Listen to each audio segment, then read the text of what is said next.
Hello everyone, and welcome back to my channel, The Crafting Chemist. Today we're going to look at how to crochet the cross double crochet stitch, which as you can see has a really nice, as it's showing, it shows the crosses of the double crochet.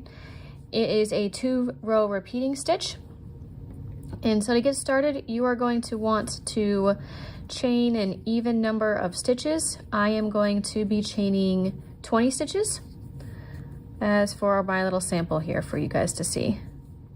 Once you have your 20 stitches completed, you are going to do a double crochet in the 4th chain from your hook. So 1, 2, 3, 4. I am going to do a double crochet as mentioned.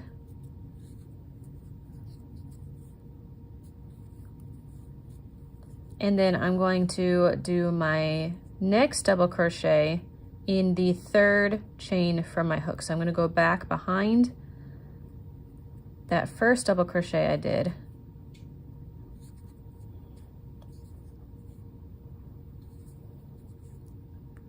Like that. Show it again. I'm going to skip this chain. I'm going to go into the next one, double crochet.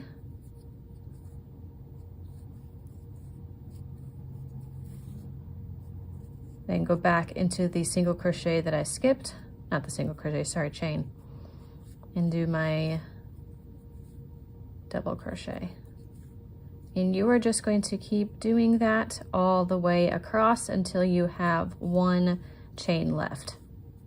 Once you have done your crosses all the way across, you're going to do a double crochet into your last chain here.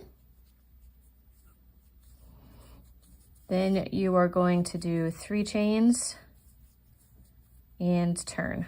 And this will serve as your first double crochet at the beginning. So now you are going to skip that, no, sorry, back up. For your 2nd row of this pattern, you're going to turn and then you're just going to do single crochets all the way across.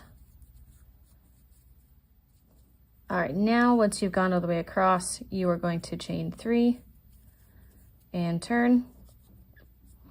And you are going to skip the first stitch just like you did in with the previous crossing. Just instead of chains, you're doing stitches, and you're going to do the same thing you did before, where you do a double crochet in that, and then you're going to do another double crochet behind it all the way across. So that is how you do your cross double crochet stitch. I hope that was helpful. If you have any questions, please let me know in the comments. Please consider liking and subscribing to see more of this content. And thank you for watching, and have a great day. Bye.